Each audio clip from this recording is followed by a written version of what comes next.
नमस्कार दोस्तों, एक बार फिर से आप लोगों का इस वीडियो में स्वागत है। दोस्तों, आज मैं आप लोगों के कुछ सवालों के जवाब देने जा रहा हूं।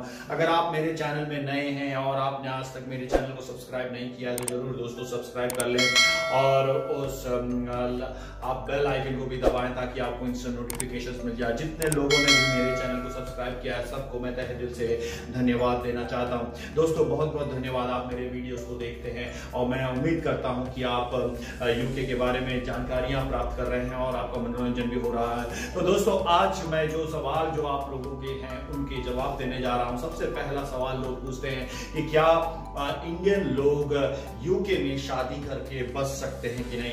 तो दोस्तों, ये सवाल थोड़ा सा पेचीदा है, इसीलिए मैं इसका थोड़ा समय लेकर इसका जवाब देना चाहता हूं। सबसे पहले तो मैं इस बात को समझता हूं कि लव हैज नो बाउंड्रीज। दोस्तों, ये बात सच है कि हमें किसी से भी दुनिया में कहीं भी कोई भी लोगों से प्यार हो सकता है और हमारी शादी हो सकती है।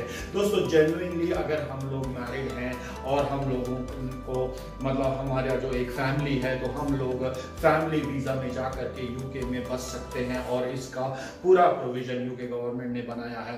दोस्तों, अगर मान लो मैं अगर इसे एलॉबरेट करके बताऊं कि अगर कोई व्यक्ति है वो यूके में रहता है या किसी भी पढ़ाई करने के लिए गया है या हो सकता है कि वहाँ काम करने के लिए गया है और वो अपने फैमिली को इंडिया से ले जाना चाहता है तो आराम से ले जा सकता है और वहाँ पर उस फैमिली के साथ रह सकता है। और अगर कोई ऐसा बंदा है या बनती है जो वहाँ मतलब ब्रिटेन का नागरिक है, यानी they are citizens of UK और उन्होंने इंडिया में आकर के शादी किया है तो वो भी अपने स्पाउस को वहाँ ले जाकर के रख सकते हैं। लेकिन मैं आप लोगों को एक बात इसमें बता दूं कि कई लोग इस जो सिस्टम है इसका डिसएडवांटेजेस मतलब एडवांटेज लेना चाहते हैं और वो लोग क्या करते हैं कि सिर्फ वहाँ रह जाने के लिए वहाँ पर शादी करते हैं। तो मैं आपको एक बात बताऊं कि ये सबसे ज्यादा गलत है और आपको ऐसा नहीं करना चाहिए। और होम डिपार्टमेंट जो है ऐसे लोगों को ढूंढता है और उनसे काफी सारे टफ सवाल पूछता है और उन्हें डायरेक्टली डिपोर्ट कर देता है और उनके ऊपर फिर ब्लैक रिमार्क भी लग जाता है और फिर बाद में वो यूके नहीं जा सकते। मेरा कुछ दोस्त हैं जिन्होंने यूके में रह करके, जब उन्होंने स्टूडेंट वीजा था वो यूके में रहे और उसके बाद यूके में उन्होंने पढ़ाई करने के बाद में वहीं मतलब वो लड़की जो थी वो यूके की सिटीजन थी और वो एक वाइट लड़की थी, उससे उन्होंने शादी किया। तो दोस्तों, उसकी शादी में भी काफी सारे जो है होम डिपार्टमेंट ने सवाल उनसे पूछा और उनको प्रूफ करना पड़ा। यहाँ तक कि जब होम डिपार्टमेंट ने उनको इंटरव्यू के लिए बुलाया तो दोनों लोगों को अलग अलग बैठ करके सेम टाइप के प्राइवेट क्वेश्चंस उनसे पूछा गया ताकि वो लोग क्या देखना चाहते थे, क्या मैच करना चाहते थे कि क्या उनके दोनों के जवाब मिलते हैं कि नहीं। और अगर जवाब नहीं मिलते तो उनका डिसीजन शायद उनको वीजा नहीं भी ग्रांट किया करता। लेकिन कि जैसे कि ये केस एक जेन्युइन केस था और उनका वहां पर शादी हुआ था तो इसीलिए उनको वीजा मिला और वो वहां पर रहे। मैं आपको एक और बात बताऊं कि ऐसे कई रैकेट्स चलते हैं जो लोग आपको झांसा दे सकते हैं कि हम आपका यहाँ पर शादी करवा देंगे, सारे डॉक्यूमेंट्स यहाँ पर सेट कर देंगे, लेकिन आप ऐसे जो टाउट्स हैं और जैसे जो लोग एजेंट्स हैं जो लोग नकली शादी करवाते हैं उनके झांसे में ना आए और वहां पर ये ना सोचे कि ये एक आसान तरीका है कि हम वहां किसी लड़की से शादी करके पैसे के लिए या पैसा दे करके शादी करके हम वहां हमेशा के लिए बच सकते हैं। दोस्तों, ये तरीका बिल्कुल गलत है।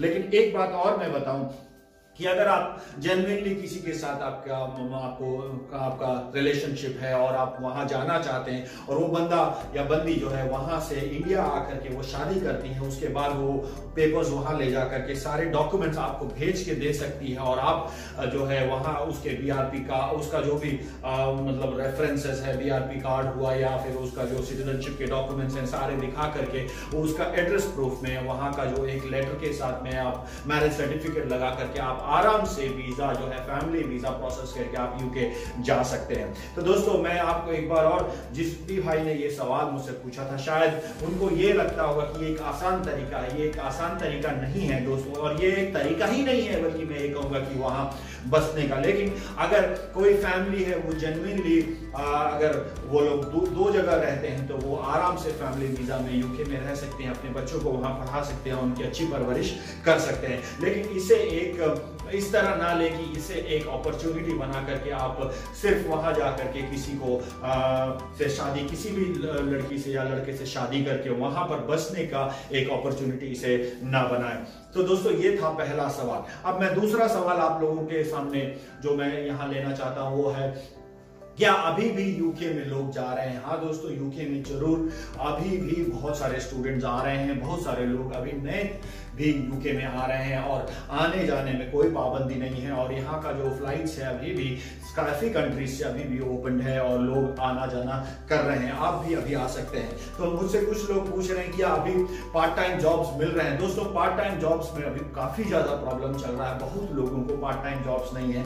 हम लोग देखते हैं कि इंडियन कम्युनिटी के जो लोग हैं वो लंगर में खाना खा रहे हैं, या कई लोग अभी जो है उनके पास काफी पैसों की दिक्कत है, वो लोग पार्ट टाइम जॉब्स नहीं कर पा रहे हैं। तो अगर इस समय आप सिर्फ पार्ट टाइम जॉब के ऊपर डिपेंड करके यूके आ रहे हैं तो मैं आप लोगों को एक इसमें चेतावनी दे दूं कि आप जरा अपने आप को संभालें, और अगर आपके पास फाइनेंसेस है तो ही आप यूके में आए, क्योंकि अभी बहुत सारे, क्योंकि अभी लॉकडाउन चल रहा है, पब्स और बार्स और इस तरह के रेस्टोरेंट्स वगैरह बंद हैं और काफी जगह जो है उन लोगों ने मैन पावर को कट किया है।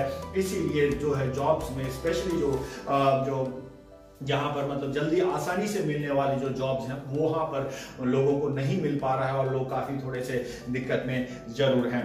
तो दोस्तों उसके बाद का जो तीसरा हम जो सवाल अभी मैं आपके सामने लेना चाहता हूं, क्या किस तरह के डिफरेंट वीजास यूके में मिलते हैं? तो किसी एक भाई ने पूछा कि अलग अलग कौन से वीजा है। दोस्तों यूके में काफी सारे वीजा हैं जिसमें लोग यूके जाते हैं, इंडिया से यूके जाते हैं। मैं आपको यहाँ पर एक चीज और बताऊं कि जो वीजा है, बिना वीजा के आप यूके नहीं जा सकते। अगर कुछ लोग हैं जो लोग सीके मार्ट से वगैरह चाहते हैं वो इलीगल है और वैसा नहीं जाना चाहिए। लेकिन अलग अलग तरीके के वीजा अवेलेबल है जिससे कि हम लोग यूके जा सकते हैं, जैसे कि टियर 1 वीजा जो कि एंटरप्रेन्योर और जो बिजनेस जो लगाते हैं उनके लिए है। उसमें भी एक स्टार्टअप वीजा होता है जो नया स्टार्टअप लगाना चाहते हैं, उसमें एक इनोवेटर वीजा होता है जो नया इनोवेशंस करते हैं, और एक होता है गोल्डन वीजा जिसको आप लोग इन्वेस्टमेंट वीजा भी कहते हैं, जहां पर लोगों को 2 मिलियन पाउंड वहां पर लगाना पड़ता है। 2 मिलियन पाउंड कोई बड़ा अमाउंट नहीं होता है, लेकिन जो लोग बिजनेस करते हैं उनके लिए मैं कह रहा हूं, और वो उनको क्या है 2 करोड़ रुपए के आसपास होता है 2 मिलियन पाउंड। तो अगर वो 2 करोड़ वहां इन्वेस्ट करें और कुछ लोगों को वहां नौकरी दें तो वो वहां पर उनको गोल्डन वीजा मिल सकता है। तो इसे कहते हैं एंटरप्रेन्योर या इन्वेस्टमेंट वीजा या स्टार्टअप वीजा जो है उसे टियर 1 वीजा कहते हैं। दूसरा जो वीजा होता है वो टियर 2 वीजा होता है जिसे वर्क वीजा कहते हैं। और टियर 2 वीजा में आपको हेल्थ केयर वर्कर्स का वीजा आता है और स्पोर्ट्समैन के लिए अलग वीजा आता है। तो दोस्तों हेल्थ केयर वर्कर्स की तो ह्यूज डिमांड अभी भी है यूके में, और काफी सारे नर्सेस की डिमांड्स है, डॉक्टर्स और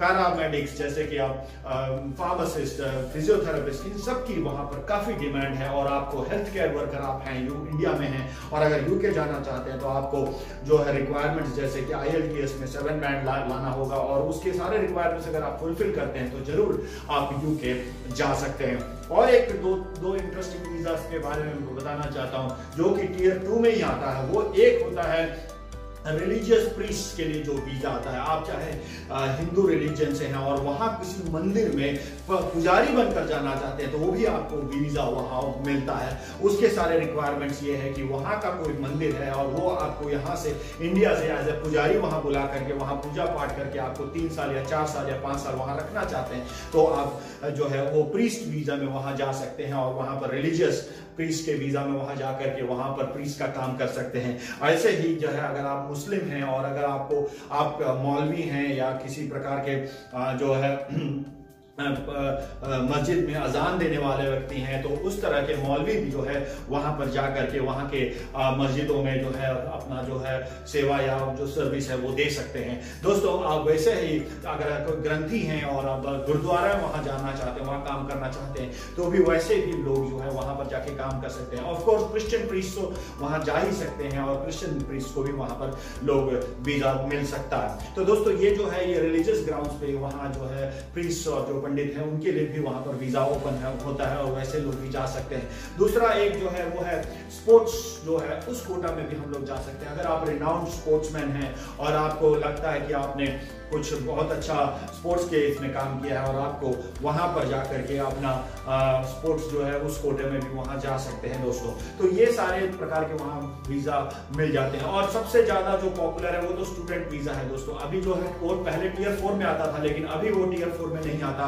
उसका नाम सिर्फ स्टूडेंट वीजा होता है और आप आराम से स्टूडेंट वीजा में जा सकते हैं। वहां 1 साल का पोस्ट ग्रेजुएशन करने के बाद में आपको 2 साल का PSW मिल जाता है और वहां पर आप आराम से काम कर सकते हैं और बाकी के आगे का जो है आप वहां देख सकते हैं। तो दोस्तों एक चीज मैं बताऊं, बिना वीजा के आपको यूके नहीं जाना चाहिए। अप्रोप्रिएट वीजा लेकर आप यूके आए और उसके बाद जो है PR का प्रोसेस आप शुरू कर सकते हैं। जिस भी प्रकार के वीजा में है उसके हिसाब से आपका PR का प्रोसेस होगा। सबसे अच्छा ये रहेगा किसी भी सॉलिसिटर से एक बार आप सॉलिसिटर से आप मिल लें और उनसे अपना केस डिस्कस करें। वो आपको बताएंगे कि किस तरह आप आगे काम कर सकते हैं ताकि आप वहां पर सेटल हो सकें और कानूनी तौर पर वहां पर आप आगे बढ़ सकें। तो दोस्तों ये है कि अलग अलग तरीके का यूके में वीजा अवेलेबल है, आज भी अवेलेबल है और आप जा करके कोई भी इंडियन वहां पर जा सकता है और वहां रह सकता है और वहां पर काम कर सकता है, पढ़ सकता है और आगे का जो है PR का भी वो काम सोच सकता है। दोस्तों कुछ लोग मुझसे कह रहे हैं कि मैंने एक जो वीडियो बनाया था, स्पेशली मैंने कंपेयर किया था कनाडा और यूके के बीच में, वो कुछ लोग बोल रहे हैं कि नहीं कनाडा में आराम से PR मिल जाता है और यूके में थोड़ा सा टफ होता है। ये बात सही है दोस्तों कि कनाडा में PR जल्दी मिल जाता है और यूके में एटलीस्ट 5 साल लग जाते हैं PR लेने के लिए। लेकिन मैंने उस वीडियो में भी क्लियरली ये कहा था कि हालांकि PR लेने में थोड़ा सा यूके में टफ जरूर है, लेकिन PR मिलता है और वहां पर लोग रह सकते हैं। लेकिन जब आप दूसरे पैरामीटर के साथ देखेंगे कि कनाडा के साथ कंपेयर करेंगे, जैसे कि वेदर है, प्रॉक्सिमिटी है, वहां का जो लेबर मार्केट है और वहां अपॉर्चुनिटीज है, ये सारी चीजों के हिसाब से मैं आज भी ये कहता हूं कि UK is a better option than Canada.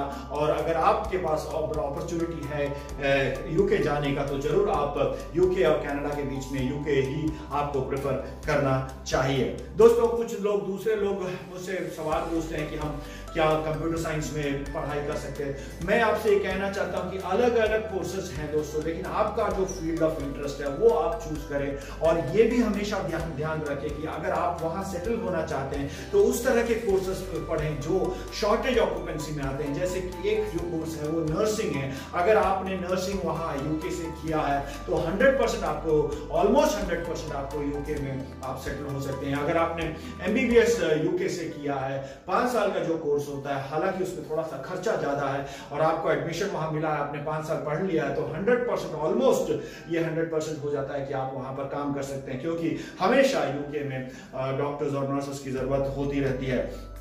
दोस्तों उसके बाद मैं आप लोगों से कुछ और बातें, कुछ लोग मुझसे पूछ रहे थे क्या हम अपना खुद का स्टार्टअप वहां स्टार्ट कर सकते हैं। ये बात सही है दोस्तों, स्टार्टअप के लिए अलग वीजा है, सिर्फ आपको 200,000 पाउंड के आसपास इन्वेस्ट करना होता है और अपना स्टार्टअप आप कर सकते हैं। 2 साल का आपको स्टार्टअप के लिए वीजा भी मिल जाता है। अगर आप वहां पढ़ने के लिए गए हैं और आपके पास कुछ नया आइडिया है और आप किसी प्रकार का स्टार्टअप करना चाहते हैं, क्योंकि अभी तो पूरा स्टार्टअप का जमाना है, नए लोग नए स्टार्टअप कर रहे हैं और हालांकि अभी जो हमको लगता है कि वो एक नया स्टार्टअप है, लेकिन कुछ ही दिनों में वो मिलियंस और बिलियंस का कंपनी बन जाता है। हम जानते हैं कि मोस्टली जो इतने भी है, एप्पल है, चाहे अमेजॉन है, सारे जो कंपनीज है वो किसी ना किसी बैकयार्ड में अपने गराज में उन्होंने स्टार्ट किया था और अभी अब वो कंपनी जो है वो वर्ल्ड की नंबर 1 कंपनीज। अगर आपके पास भी ऐसा इनोवेटिव, आप एक एंटरप्रेन्योर हैं और आपके पास कोई इनोवेटिव आइडिया है, तो आपके लिए यूके बेस्ट ऑप्शन होगा और आपको बहुत सारे अपॉर्चुनिटीज वहां यूके में मिल सकते हैं। तो दोस्तों जरूर आप ऐसी अपॉर्चुनिटीज को ट्राई करें।